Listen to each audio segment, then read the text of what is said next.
This is JS Party, your weekly celebration of JavaScript and the web. Check us out on the web at jsparty.fm. There you'll find our recommended episodes, listener favorites, and a request form, so you can let us know what you want to hear about on the pod. That's a great idea. I'm glad I had it. Thanks to our partners for helping us bring you world-class developer pods each and every week. Fastly.com, Fly.io, and Typesense.org. Okay, hey, it's party time, y'all.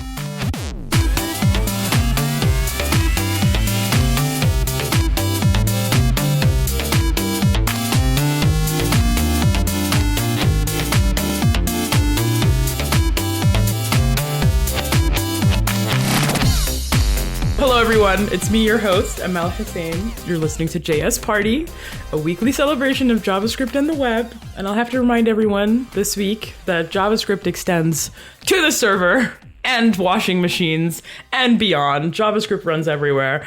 And I'll share some more context for why I'm saying this in a minute.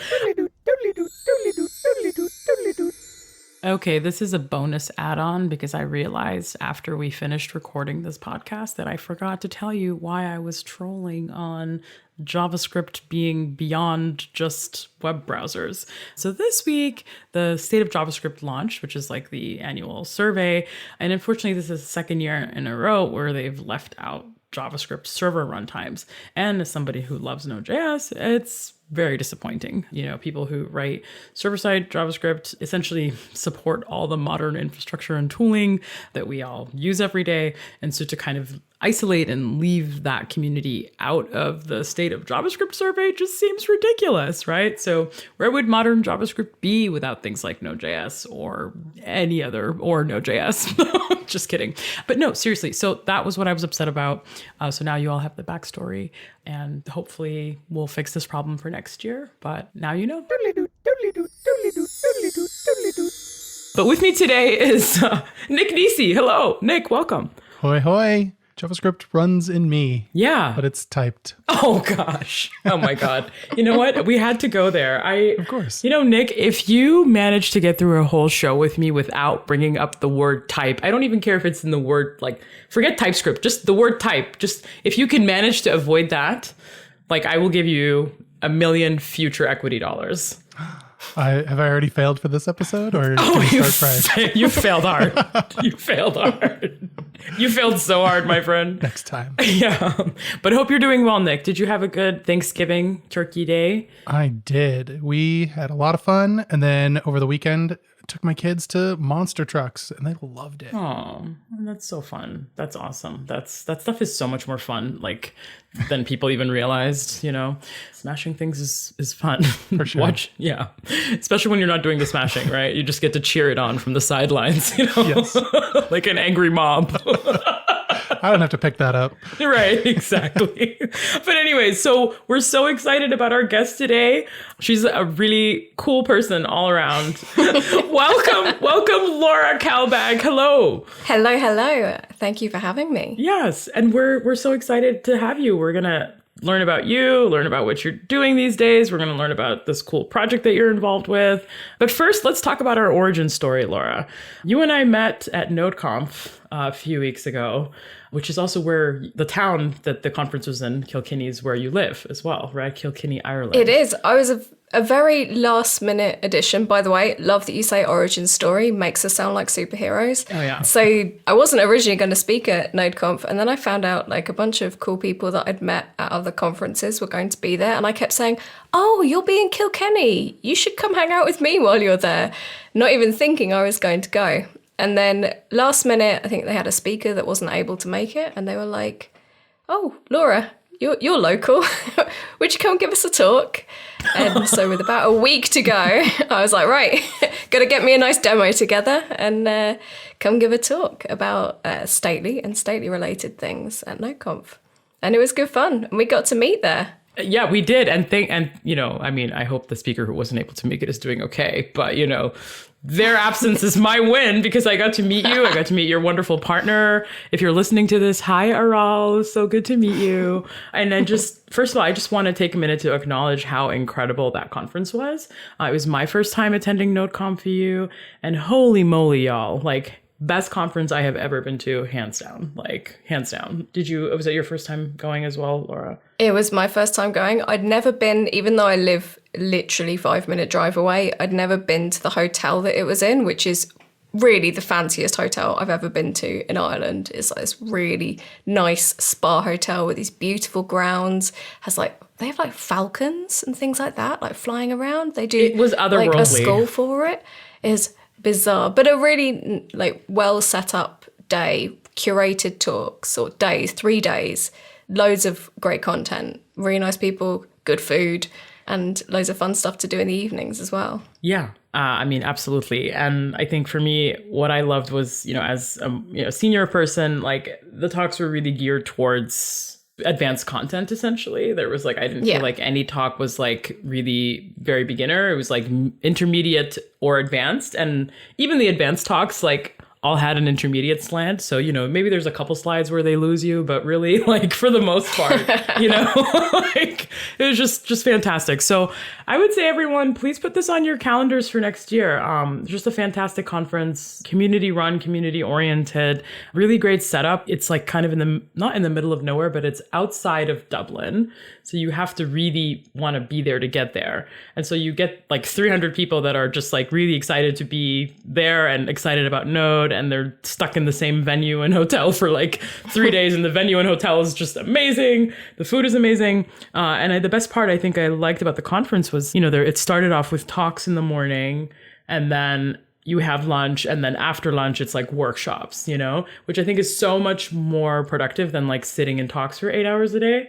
Because usually after lunch, like, I'm done. Like, I don't like want to listen to talks. So yeah, you totally burn out on sitting and listening. You want to start doing stuff and joining in. Yeah, absolutely. And so Nick, no FOMO, but like, you definitely missed out, and you should submit a talk next year. Yeah, that doesn't include the word type in it. We got to get like a Pee Wee Herman, like, you said the magic word. Exactly. Exactly. So Laura, now that you've given us that awesome origin story, let's dig into why we invited you here, which is to talk about XState and Stately. For those who aren't familiar, XState is a free and open source state management and orchestration solution for JavaScript and TypeScript apps. Essentially, it brings the power of state machines into the world of web application development. And Stately is a new SaaS platform that is launched to kind of supercharge that experience. So before we kind of get into all that goodness, Laura, why don't you tell us a little bit about yourself? Yeah, so my origin story, I guess, is similar to quite a few people, but I guess not the same as a lot of people working in tech, in that I'm originally a designer. I went to art school. I know a lot of us don't study like computer science to start out, particularly those of us that have been in the industry a while, because the right courses weren't really around when we were starting out. But yeah, so I started out studying design, and I wanted to make websites. I love the web. I love the idea of being able to publish everywhere. I love the idea that people could learn anything from the web. It was really, as long as you could afford an internet connection, then you had so much of the world at your fingertips. And I wanted to work in that medium. And so once I started designing for it, I was like, well, I need to actually know how to build the stuff I'm designing. And so slowly but surely, I started teaching myself how to do dev. And when I left uni, I was like, right, I'm going to get a job doing this, and started working for myself straight out the gate. Maybe a little bit naive, but it worked for me for a long time. And I ended up, I think I ran my own thing, or a combination of things by myself and with other people, for about 12 years before I joined Stately became a sort of a more employed person. Yeah, no, I mean, that's so cool. And then you have this book that I own. It's somewhere in the shelf behind me in my messy shelf. I actually own that book. I love A Book Apart. I love all the books that they publish. They're the for best. Folks who aren't familiar, you want just like a little tech book that like just kind of, it's like no fluff, just stuff, great for busy individuals. It's not like 300 pages, but it's like, 75, 80 pages, 100 pages of like really good material. And yeah, your book's one of them. So I didn't even realize that like you were the person that I met at the conference until I reached out to you to do this podcast. And I was like, wait a second, hold on. That's that accessibility person? Like that's the person who I, you know. But yeah, can you tell us a bit about that life? Yeah, so it was really exciting. A Book Apart approached me not long after they started up. And what was really nice is I was a massive fan of their books already. I knew a bunch of people who've written them. The fact that they let people write in their own voice is really cool. So they're not dry textbooks. They are like... They have humor and they have like personal voice. I mean, I say personal voice. My book is in US English, and you might be able to tell my accent is very British. So that was a little bit jarring, like taking all the U's out of the word colour and things like that. But it is very much like, it sounded like me. Although I did have a very good editor that made me sound like a better version of me. Yeah. And so I'd been writing about accessibility on my blog and in other places for a while. It's always been an issue that I really care about because I have a brother who's disabled. I know a lot of disabled people. And it just, since I started out, it always made sense to me that I make this accessible. Of course I do. I want everyone to be able to use the things that I build. And so when I was asked to write a book, it was a little bit scary, but I was like, I can't pass up on this opportunity. And it took me a few years. That's an unusual process. A Book Apart are wonderful people to work with because I had a lot of life going on at the same time. But once we got it out there, I think it was 2017 it came out. So it's a long time ago now. But the benefit of accessibility is that the field moves quite slowly and things improve even slower. So pretty much everything in that book is still completely relevant today.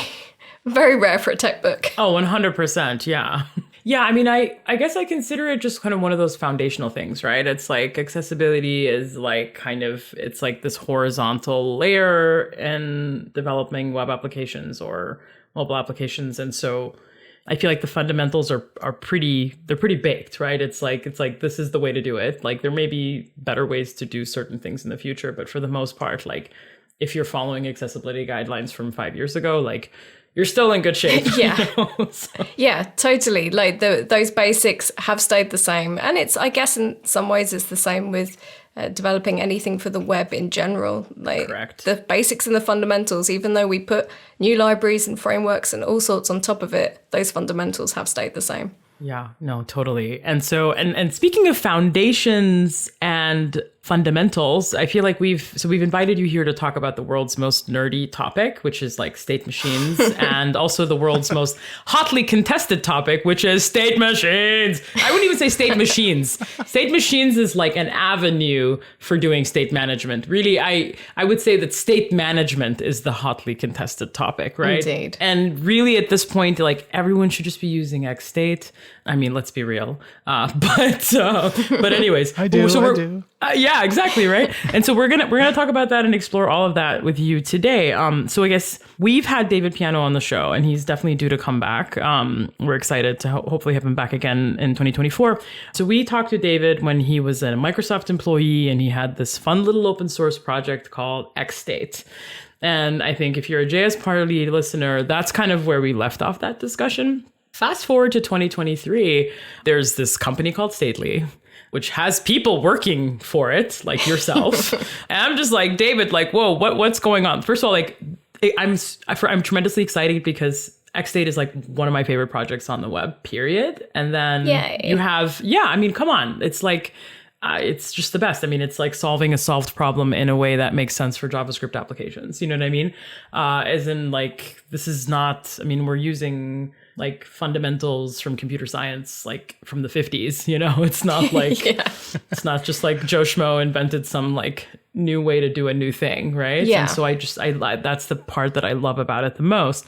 But for folks who may not be familiar with XState or state management, well, I would say state management might be a stretch. For folks who might not be familiar with state machines or XState or Stately, can you just talk us through all that stuff and tell us about how you also became involved with the project? Yeah, absolutely. So, as you said, David Khurshid, also known as David Piano to people that see him on social media. Oh, yeah, that's so funny. I call him David Piano.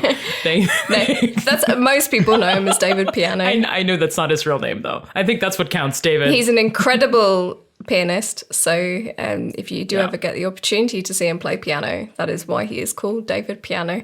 But yeah, so he made the library XState, and it's been around quite a long time now. It's really popular. It's for using state machines anywhere that JavaScript runs. So I guess it's mostly used on the web, but it can be used in cars, in TVs, in all sorts of things we've discovered is where it's used. It is used all over the place. So it's really cool. And what that does is it basically uses this old school principle of finite state machines, which is basically you can model what your states are, what the events that trigger transitioning from state to state. So you can model that, and you can also model actions that are triggered, like your side effects, when you go into a state or exit a state, or when you hit a transition as well. But what it also does is it layers on this other cool, like, I guess it's called a visual extension, called state charts. And state charts add a whole more greater amount of complexity than you can manage with just state machines. And so what that does is it adds things like hierarchy. So you can have parent states and child states, and you can have parallel states, which allows you to have concurrency. So if you have like different states happening simultaneously, you can also invoke actors as well. So you can, if you want to go even nerdier than state machines, we could talk about the actor model, which is the idea that everything is an actor and can send events to each other that trigger each other's behaviors. And so you can invoke actors from your state machines. Your state machine can be an actor. And so there's cool things that you can enable with state charts. And that sounds really, really overcomplicated. But actually, what it ends up being, if you're trying to read your state machine inside of your JavaScript, it's essentially a JavaScript object. It's actually really readable as code. And then you can do a lot of different stuff with that, with what's provided in the library itself. And so I think it was a couple of years ago, during COVID, I was looking around for something to work on. And I was like, oh, I can do various things because I have a design background, but I also enjoy doing development. I write a bit, I speak a bit. I love free and open source, and I love community work. And I was like, does anyone have a job that they want to give me to work in this area? Very unprofessional way of getting into the employment bubble. I don't know. That sounds like a woman who knows what she wants and went after it. It's like, it's like, take me as I am, I love it. Like, that's awesome. Yeah. And David was like, well, I've got this team that I'm starting up around XState. It's going to be called Stately. And we want to do state machines as a service. So the really cool thing that Stately does, and initially it was this XState visualizer. So that allows you to visualize your state machines as you've written them in the code and inspect them as well. And the benefit of having Stately is that you can actually build state machines visually using a drag and drop interface. So suddenly this opens up the world of state machines to folks who may not be familiar with them, who just want to look at something that's like a flow diagram of app logic. And it also is a much quicker way to be able to build things. And once you can visualize them, you can also simulate your machines. So you can see exactly how they would work inside your app as live. So you can go, oh, when I'm in this state, what events are available to me? And that makes it really easy to spot things like unreachable states or transitions you don't want to happen, or where you've just completely missed out a transition that you need in your app logic. So it just makes it a lot easier to understand. And then we've made it so you can export that to your code.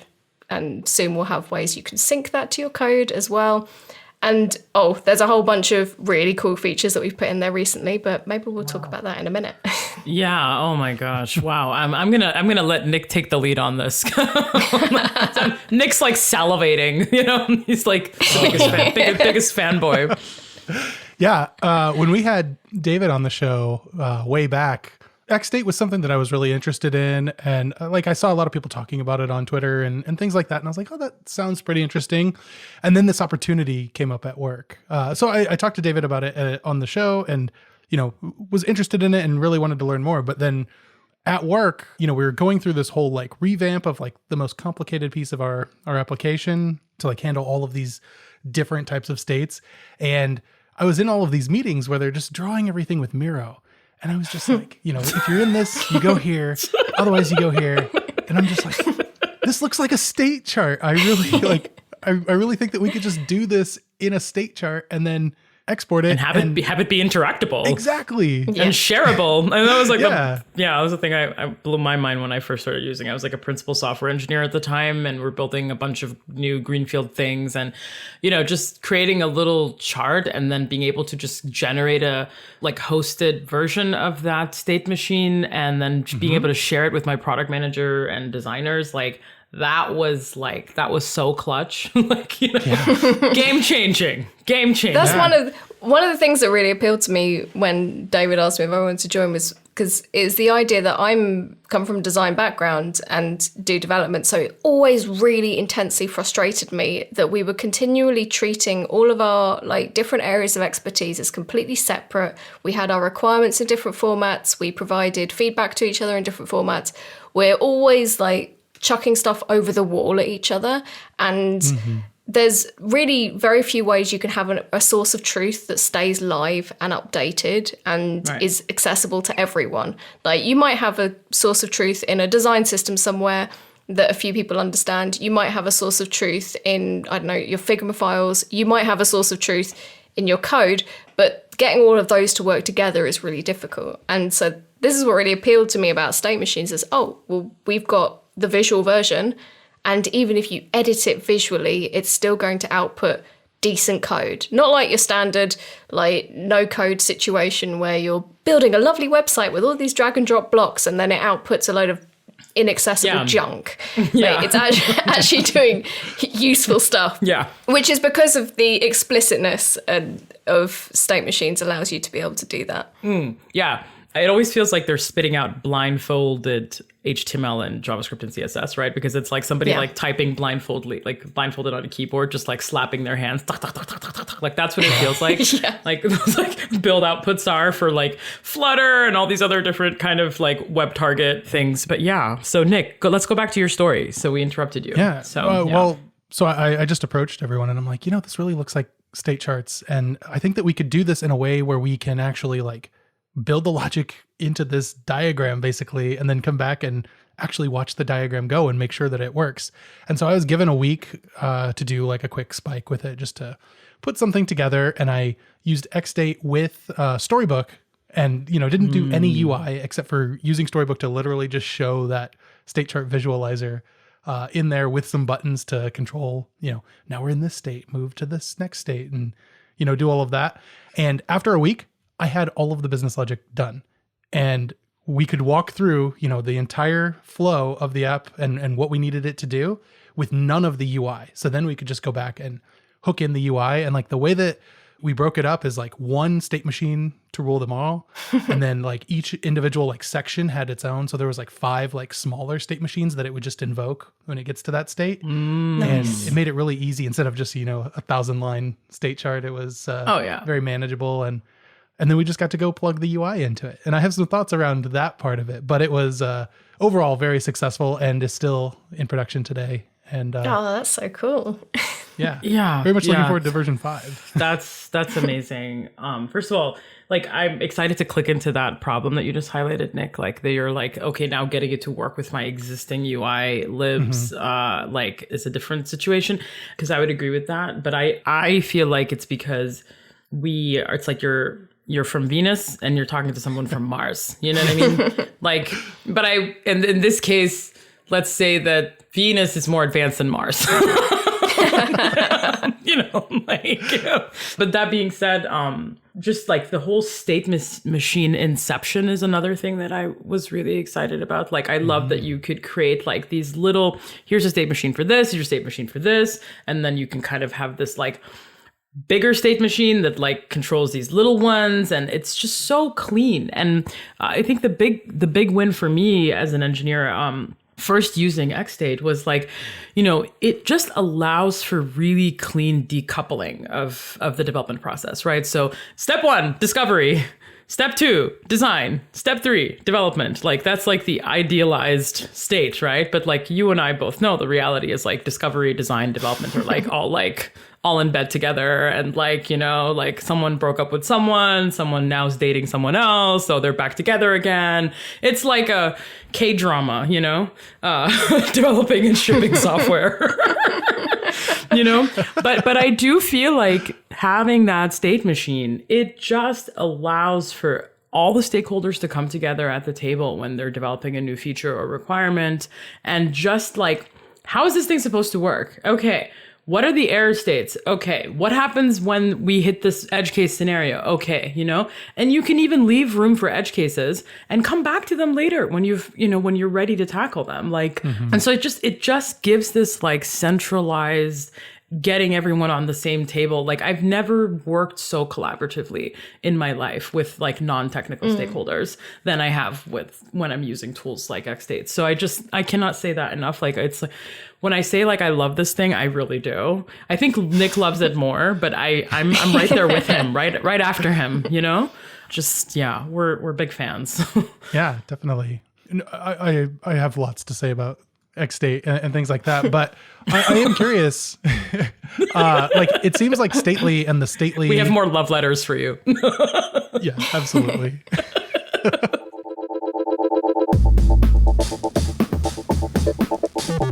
This is a changelog news break. Eleventy creator and former Netlify employee Zach Leatherman writes about the tension and future of Jamstack. Quote, some stakeholders and detractors have declared the Jamstack dead, in part evidenced by the recent shuttering of the Jamstack Discord, the discontinuation of Jamstack Conf as Netlify pivots toward the marketing term composable and a new conference under that name, and the end of the Jamstack community survey, end quote. Netlify coined the term, but it seems pretty clear that they are done with it. Where does that leave everyone else who is keen on building websites stacked with Jam? Zach thinks a post-Netlify Jamstack opens up opportunities to refocus the definition and strengthen the community with a broader group of leaders and stakeholders.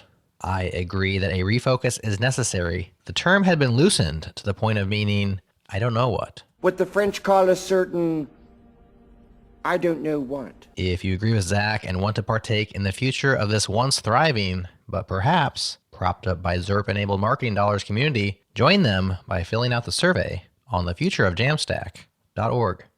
You just heard one of our 5 top stories from Monday's Changelog News. Subscribe to the podcast to get all of the week's top stories and pop your email address in at changelog.com/news to also receive our free companion email with even more developer news worth your attention. Once again, that's changelog.com/news.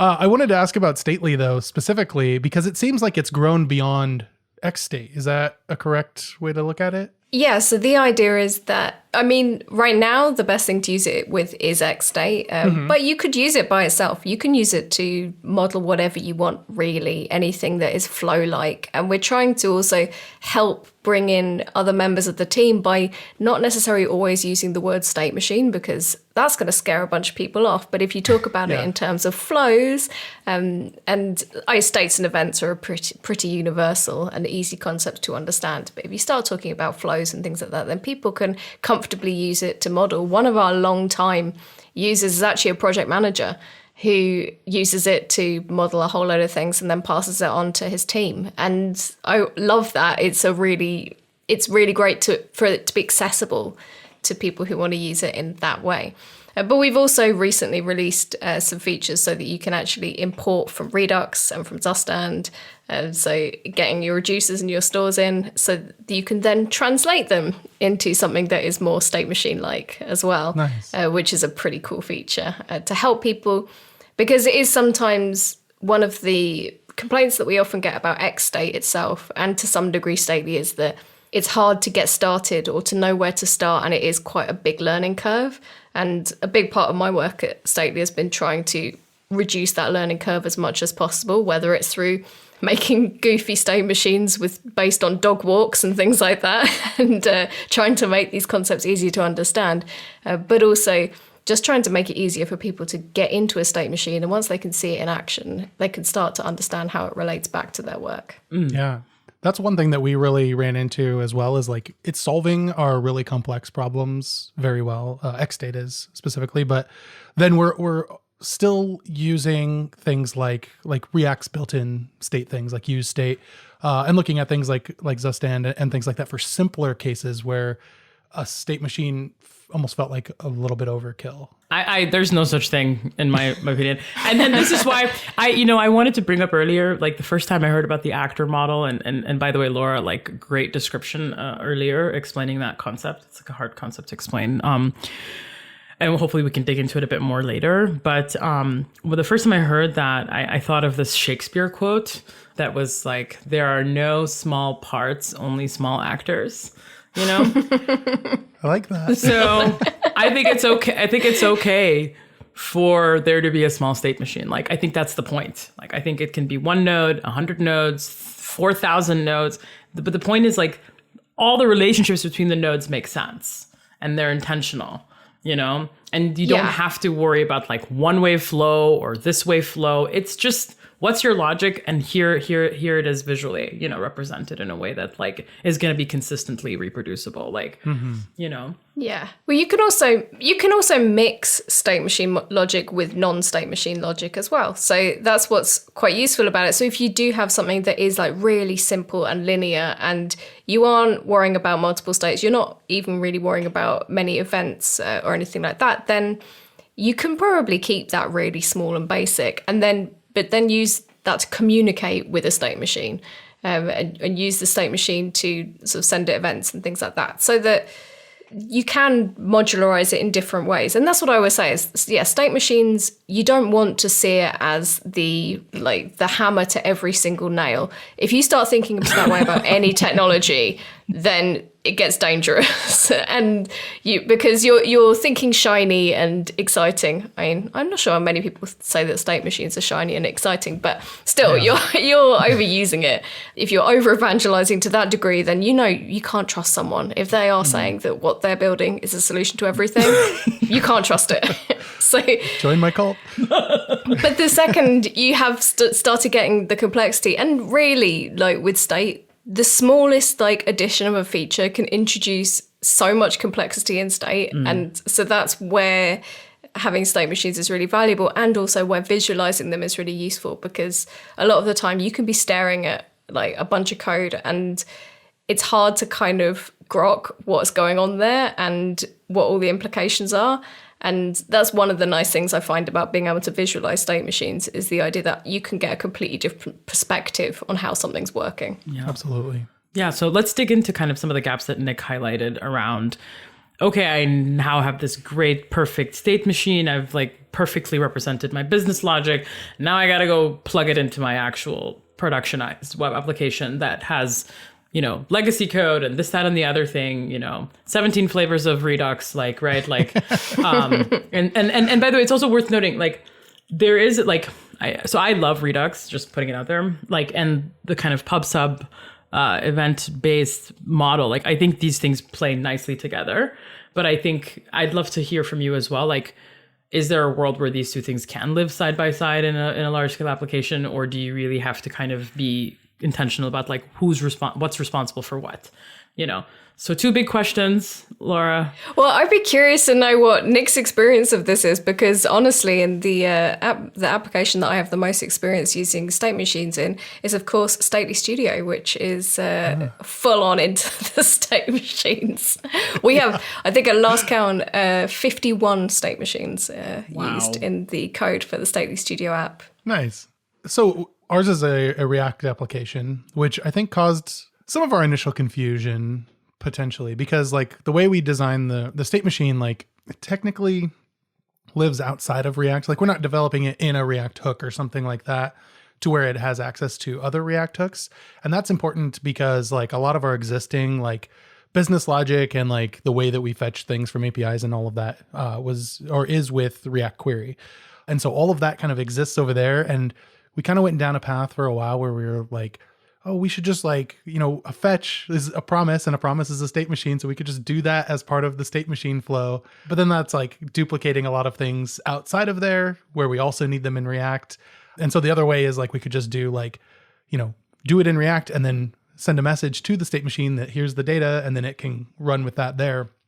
And kind of the main problem I think that we ran into with that was just like in the initial like POC, we had this perfect enclosed state machine that had all of like the steps that we could take within this application.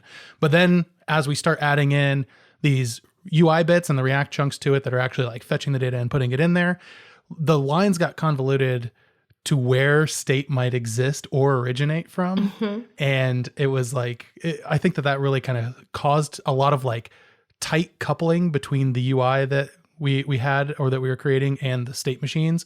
Whereas like in the initial thing, my initial vision for it was like, we can just have this perfect state machine that is totally decoupled from the UI. And then the UI can just be this dumb UI that gets fed data from the state machine and displays it and sends it messages.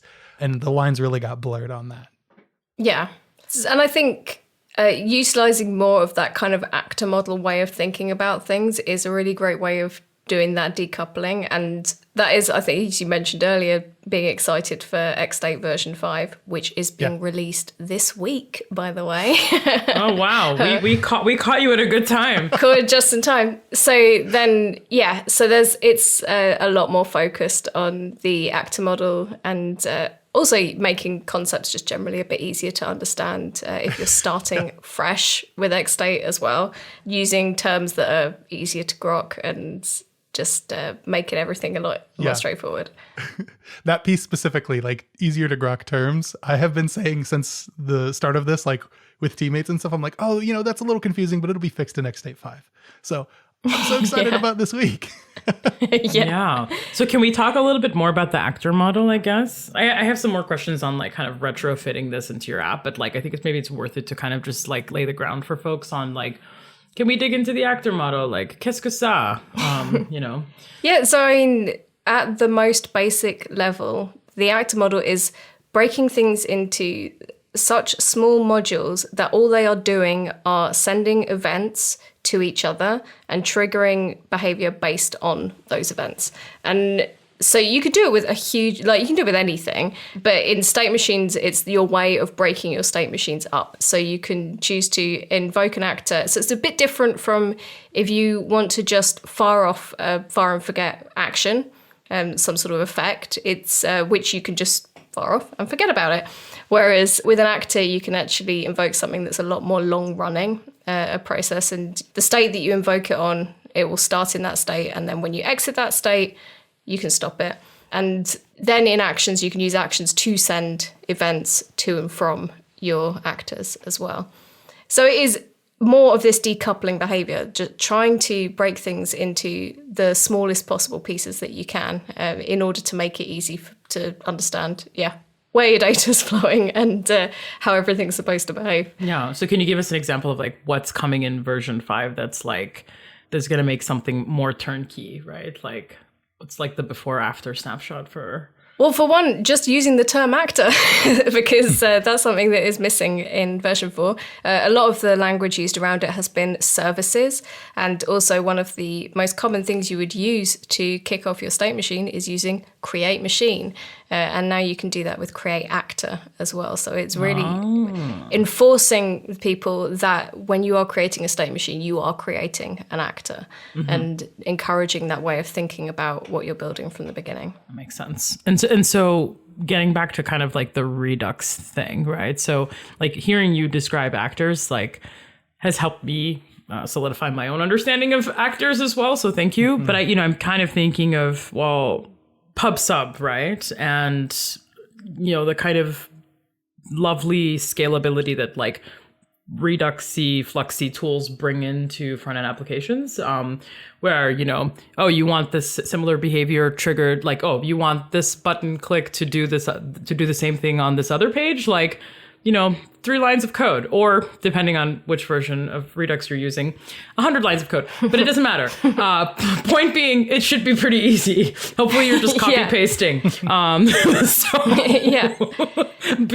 I'm just curious, like, Where do these, yeah. So you can do that same kind of thing with a state machine. What you can do is you can just send an event to your state machine, and that will allow you to get into whatever the next state is. It will be able to pick up that event. And so that's the easiest way to start interacting with your state machines. Is you can just even do it on like click handlers and things like that. You can just fire off an event to that, and then you can read the state off that as well.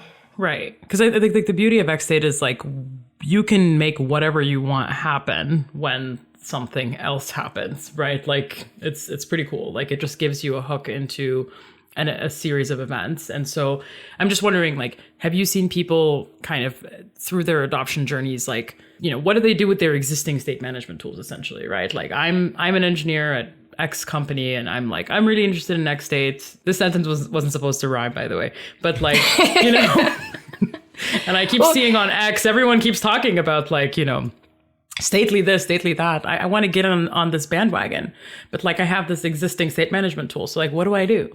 You know? One of the things I say is you don't need to just pull everything out and replace absolutely everything with a state machine. And you're not going to be popular if you suggest that anyway. I don't think anyone gets away with doing stuff like that in their project. But you could start off by just like using XState for like a really tiny element of state. So even if you're creating a new feature or something like that, if you start using a state machine for that, that's a really good way of just starting to introduce it slowly and seeing how it works and playing with it in a much more contained environment. And it can interact perfectly fine with other ways of managing state as well. That makes sense. Yeah. I think like once upon a time, React was also something that kind of lent itself to that type of incremental adoption where it was like, oh, you have a Backbone app? Oh, you have an Angular 1X app? No problem. Just like insert this div and like, well, that'll be our root. And then this one piece of your page or this one new page will be in React, right? Like it was that kind of like we can live side by side, unopinionated, like, which is fantastic. And it seems like that's obviously what you can do with XState as well.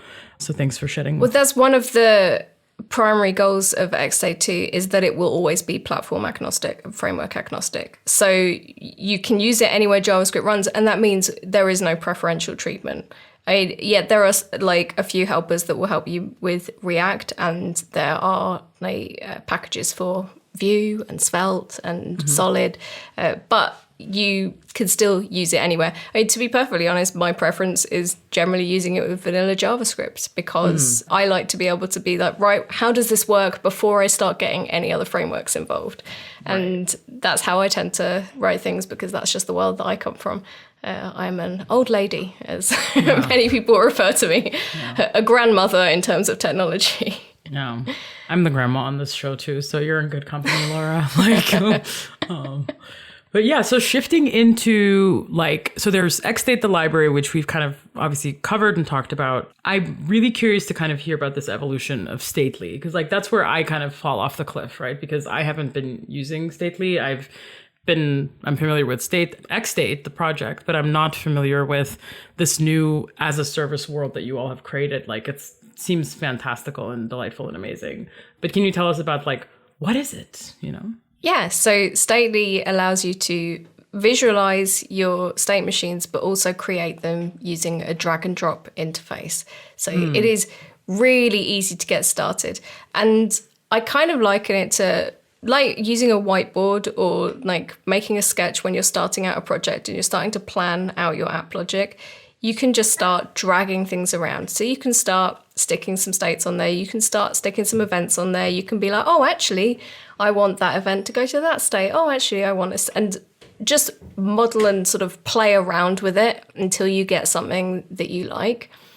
Or, because everything has to have AI in it nowadays, if you want to be lazy about it, or not, sorry, lazy is the wrong word I've learned. It's you want to be efficient. Yeah. Efficiency. You want to be efficient about it. You can also, in Stately, you can give it a text description and it will generate a state machine for you based upon that description. And it's pretty good because the benefit of having something that is strict as state machines, you're giving the AI assistants a lot of guardrails there, so it can really quickly build something that is pretty decent based on your description. And as much as we like to think that we're unique, a lot of the flows we end up building are pretty much the same kind of apps doing the same kind of thing all the time. So it has pretty reliable results. And now we've also made it so that you can... So what we have with simulate mode is the ability to be able to walk through your machine as if it's live. So you can you have the visualization in front of you, but it highlights what the state you're currently in and which events you can go to from there. So that's quite a nice way of just seeing how things work. But you can also export that to Code Sandbox or StackBlitz, and that will enable you to do the same thing, but it will actually generate you a little React app so that you can click through it. And now we've even got this little enhance UI button. So you can actually use it to generate yourself a basic React UI just from your state machine.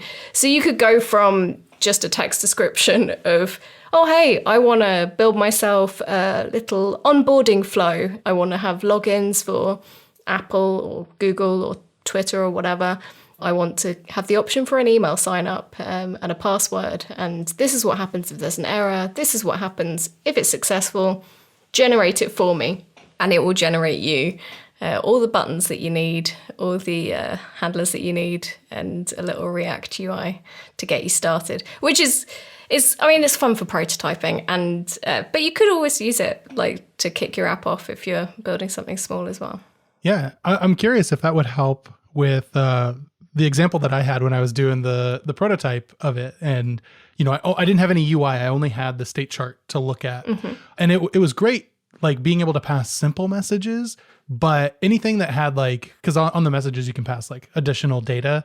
And I was I was copying and pasting some JSON to be okay, and now I'm going to pass this to make it go to this state. Is there anything with that, to help in terms of I don't know, AI helping you to fulfill, whatever requirement is to go to this state versus that state, or does it generate that in some way? Yeah, so it can generate all kinds of things, but it will generate you the rough idea of the states and events that you need, but it can also generate actions. So there's a context that you can have. You can build it from Stately itself, so you can just build it from little text inputs essentially, but it will also build in the actions if you need to update your context and all of that kind of good stuff. Mm-hmm. So it can do a huge amount of building that logic for you, and it's doing better and better results as well. One of the benefits, I guess, is that a lot of these LLMs were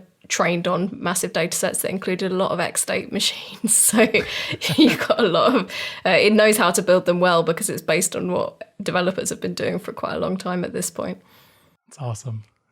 That sounds amazing. And also just whoa, mind blown. I've kind of come around pretty drastically on AI, right? I think the first time I saw output from ChatGPT, I was just whoa, this is scary.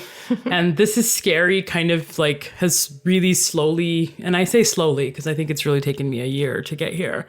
It slowly turned into whoa, I'm going to be able to do so much more, And that's because, I use it. I don't use it every day, but I use it most days for different things. And it's been a level up, I just feel like I have a super assistant and I can do more with my time.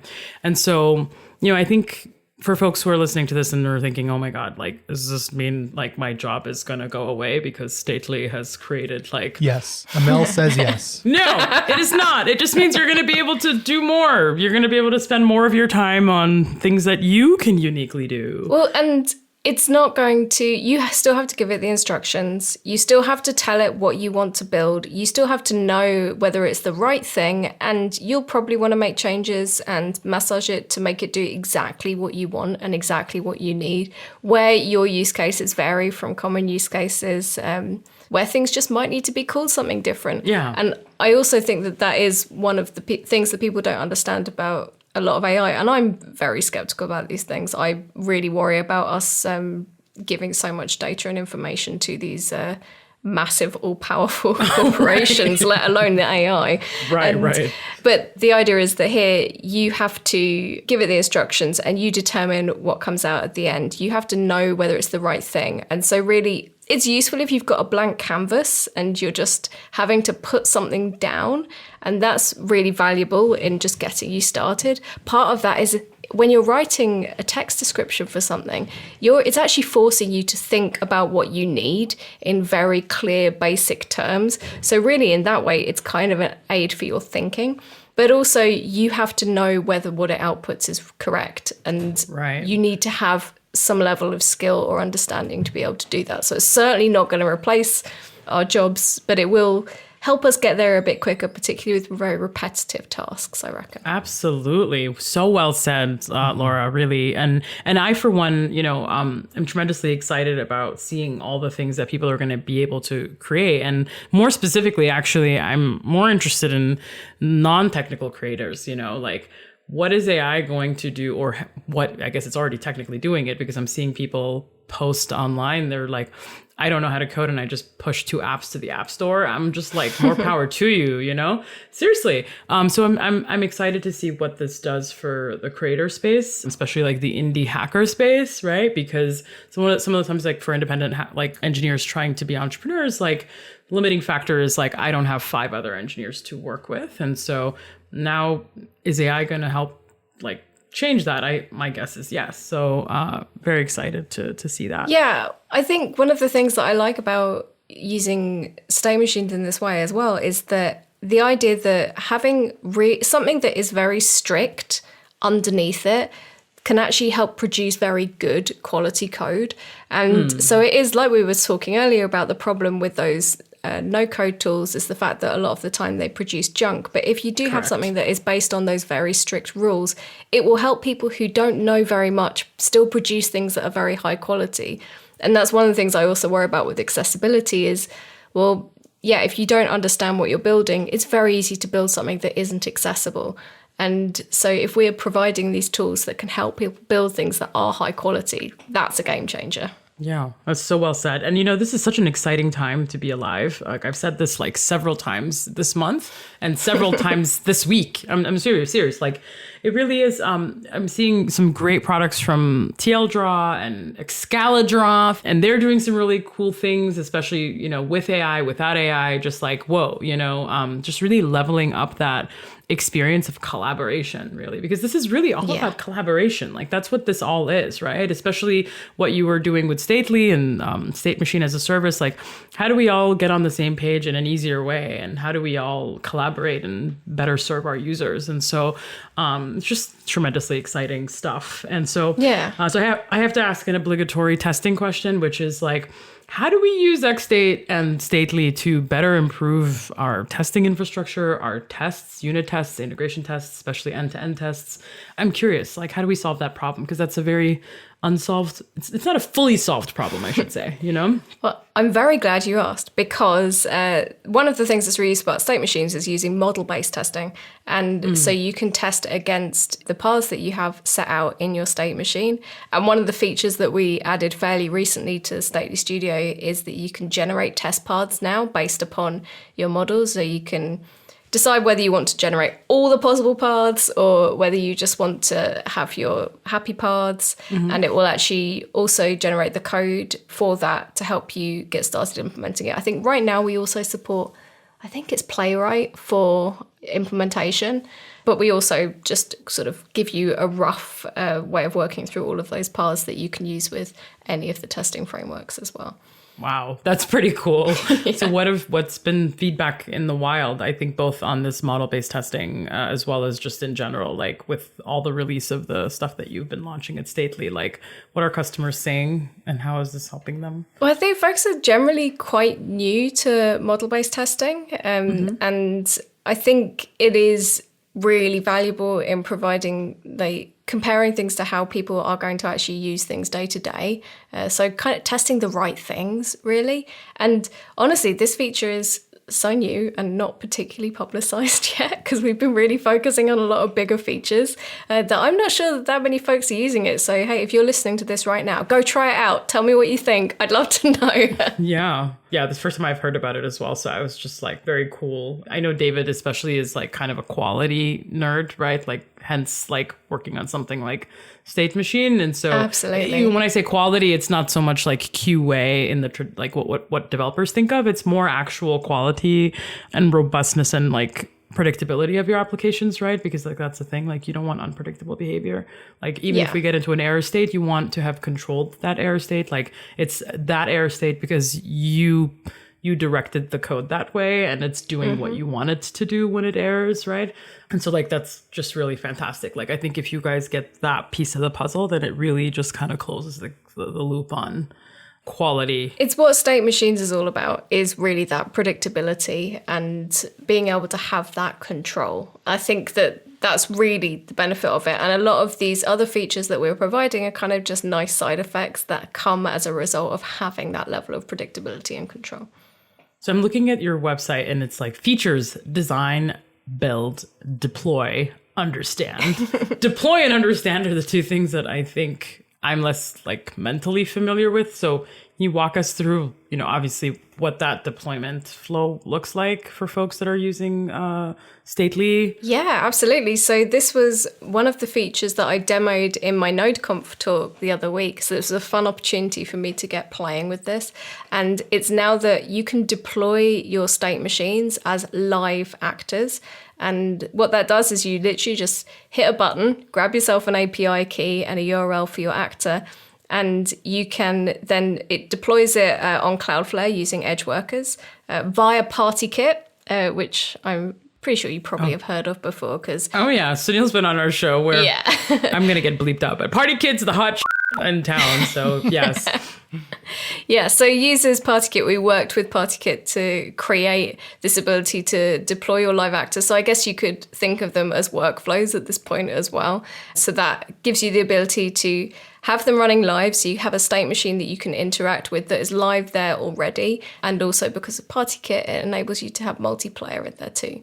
So the demo that I did at NodeConf was quite a silly thing. It started out as I've been doing a lot of demos with white noise machines lately. I'm obsessed with them because my dog likes white noise machines.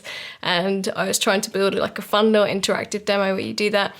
And my demo that I did at NodeConf made use of having these live actors, or one live actor really. And what it enabled was we could have this fun little state machine where everyone has their own state that they're interacting with that enabled me to play a nice sound and have a nice colored background of the app. And all the sounds were played by everyone's devices separately. So it generated a random sound, so it kind of had this cool tonal effect that everyone around the room was listening to this lovely soothing sound.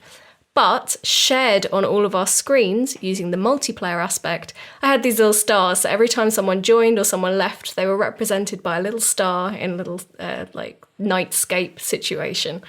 And it was just a very simple demo to show, hey, you can have things that are individual, state that's individual to the user, but you can also have shared sessions as well. Oh, what a time to be alive. That's all I have to say. No, honestly, it's just fantastic. It's also fantastic to see how PartyKit and Stately are like playing off of each other as well and collaborating in this space to supercharge, I think, both experiences. Like, I think you're giving PartyKit like this real world, very applicable use case for like why you would want to have like multiplayer, and then, you know, and then obviously PartyKit is giving you the infrastructure to be able to do that, right? So like it's just it's really fantastic. Yeah, and it's nice because PartyKit is really well made and really like it's easy to use as it is. But really, in order to deploy a state machine from Stately, you don't actually have to touch any code at all. And it's just the point where you want to implement it, where you can pull in the URL to get the state machine. But then you would interact with it the same way as you would do any other state machine. You can send events to it and use that to orchestrate your state. So you really don't have to know very much in order to get it going. Yeah, and that's just what developers want, right? Like minimal knowledge, maximal impact. Like that's our motto. Software engineers, especially writing JavaScript. But also knowing that stuff is not going to fall to pieces behind the scenes because you don't know exactly how it works as well. No, absolutely. So how do you handle versioning? And I'm also curious, like for this deployed state machine, like if somebody like edits something on the deployed version and then publishes a new version and I'm running an app in production, like does my stuff just grind to a halt? Like, I'm just wondering, like, what's the control flow here? Yeah, so right now we're working on GitHub Sync so that you can have the exported version of your machine in your code. But for the live machines and for Stately in general, we've actually got version history, so you can have as many versions as you like and you can sync them up. And the version that you deploy is kept there at that version. And so if you create a new version, you'll need to deploy your actor again. So you're not just going to suddenly break all of your code in production. Mm-hmm. And then it would require like a code update in your application to like pull in the new version, right? Yeah, you'd pull in the new URL for the live actor that's been generated. Yeah. Okay. So it's not like this like unhashed URL that's just like get the latest, like no matter what the latest is, like there is like a hard version. No, that's pretty scary. Yeah. I know. That's what I was wondering. I mean, I'm just thinking of worst case scenarios. So. Yeah, no, totally. It's good to think of these. And this is like a feature that's really early on. What we're hoping is that we're going to continue building more and more of XState's features into the studio itself so that you can do more and more without having to write it as code. And all of that will be reflected in what you can do with these live actors as well. So it's all, the live actors work all with XState v5. And so you get all of the benefit of those features. But we're going to keep building more and more in so that they become more capable too.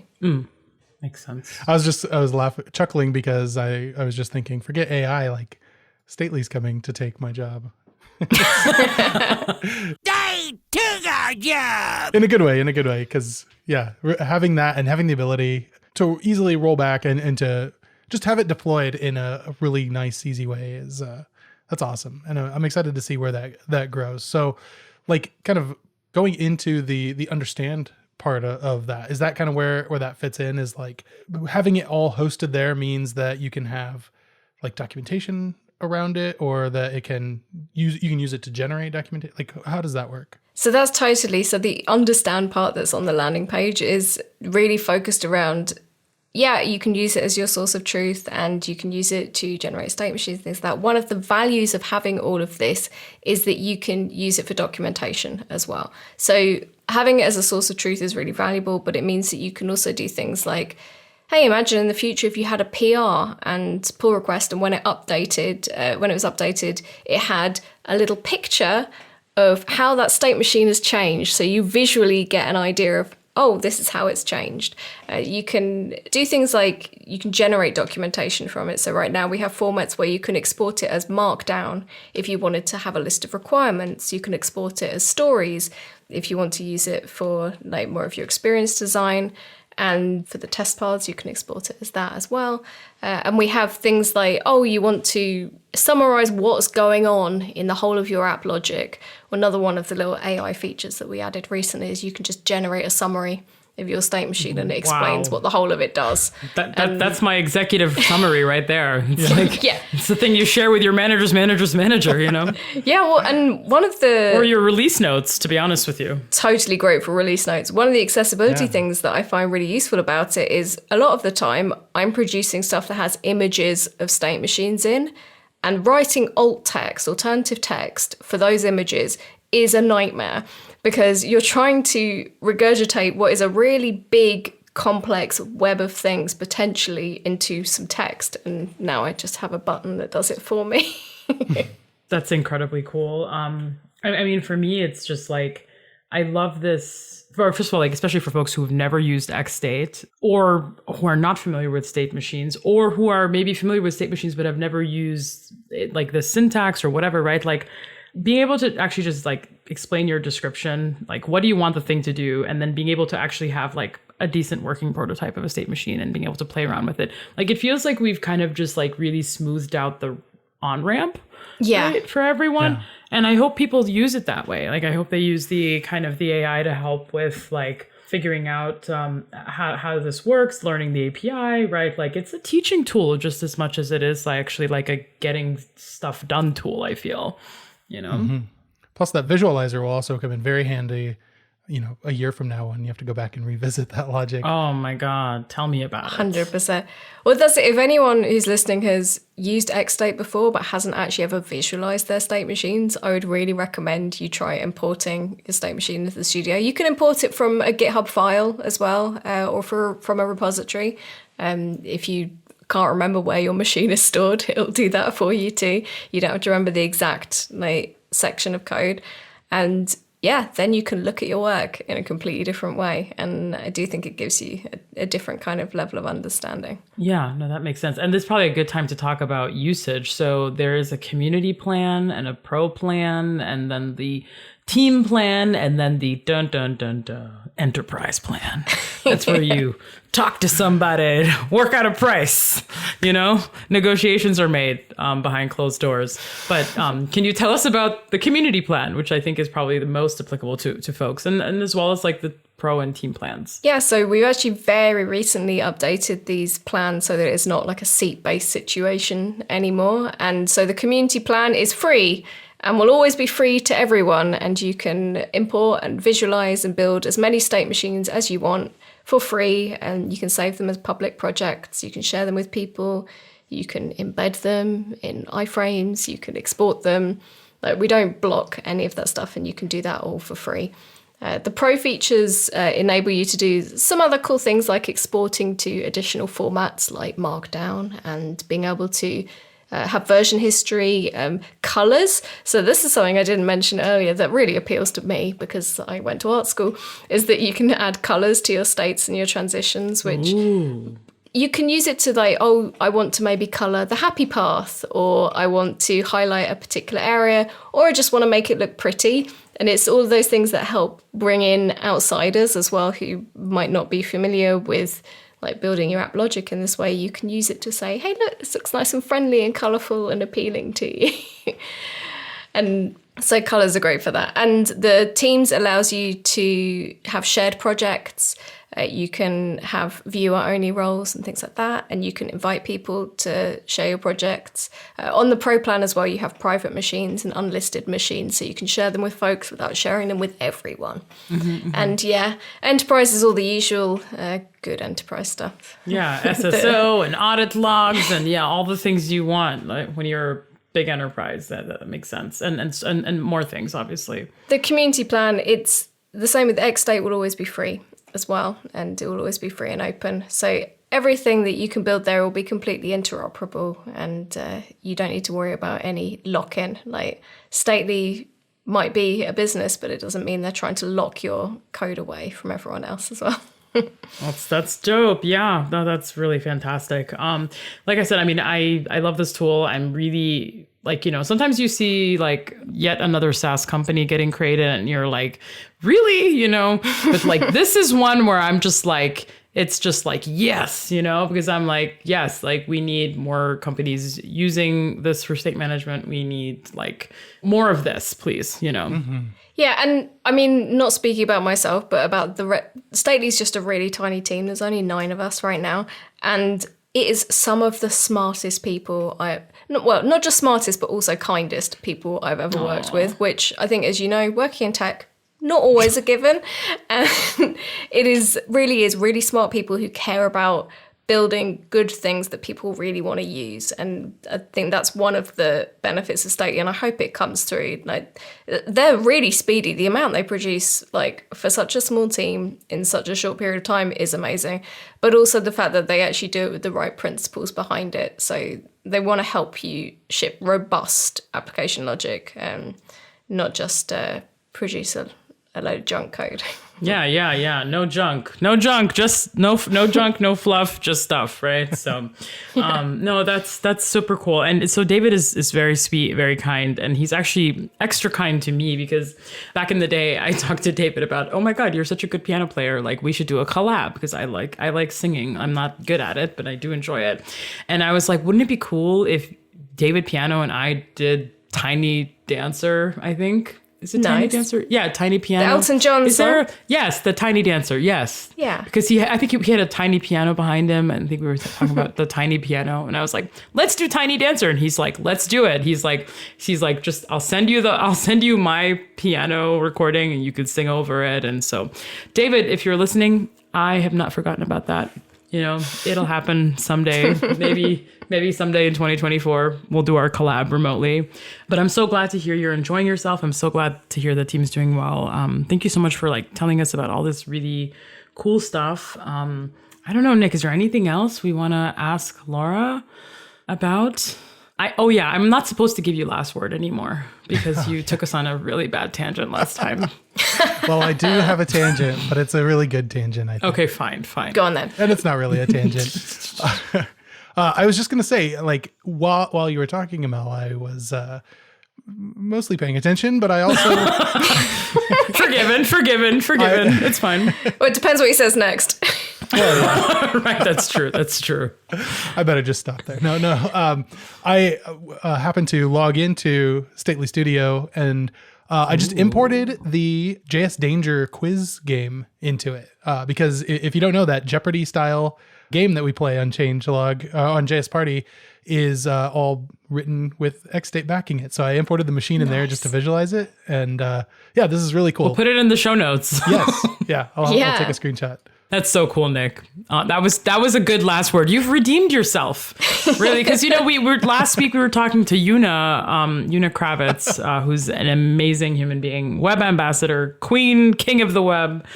She was schooling us on all things CSS, and then this dude has the guts to talk to me about Tailwind, and I'm just like, no, Nick.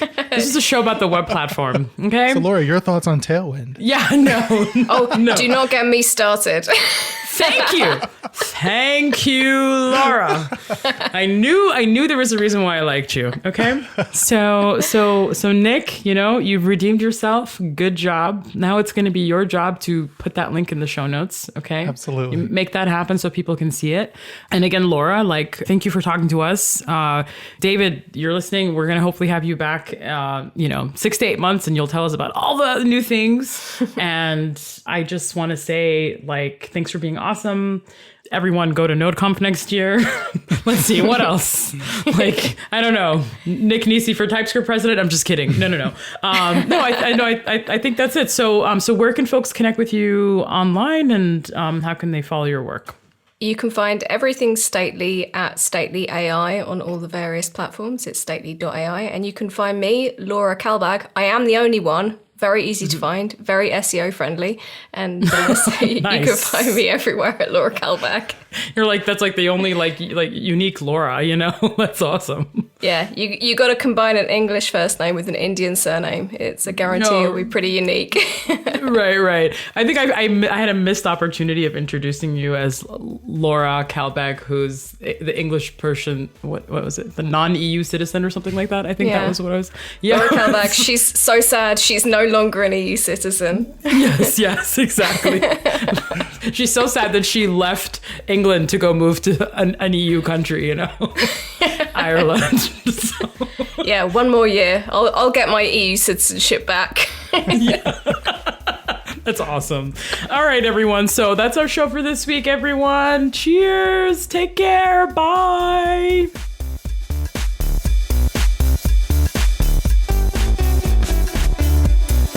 Changelog++ people, stick around for 7 bonus minutes at the end of this episode. If our membership program is news to you, check it out at changelog.com/++.